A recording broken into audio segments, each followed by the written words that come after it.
আল্লাহ তাআলা বলেন, দুইটি কাজ করতে পারলে বান্দা আমার পক্ষ থেকে রহমত প্রাপ্ত হবে।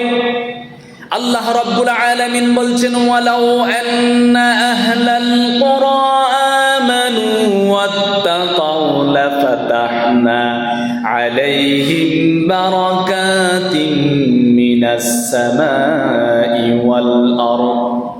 আল্লাহ রাব্বুল আলামিন বলেন, ও পৃথিবীর মানুষেরা শোনো, তোমরা যদি আমার প্রতি বিশ্বাস স্থাপন করো, তোমরা যদি আমাকে বিশ্বাস করো, এই কোরআনকে বিশ্বাস করো, এই কোরআন দিয়ে নিজের জীবনটা পরিচালনা করো, নিজের ঘর পরিচালনা করো, সংসদ পরিচালনা করো, এই কোরআন দিয়ে তোমাদের জীবনটা যদি উপস্থাপন করতে পারো এবং তাকওয়া যদি অর্জন করতে পারো, আল্লাহর প্রতি ভালোবাসা ভয় তোমাদের ভিতরে যদি থাকে, আল্লাহ রাব্বুল আলামিন বলেন, আসমান এবং জমিন থেকে তোমাদের জন্য সকল প্রকার রহমত তোমাদের জন্য উন্মুক্ত করে দেব।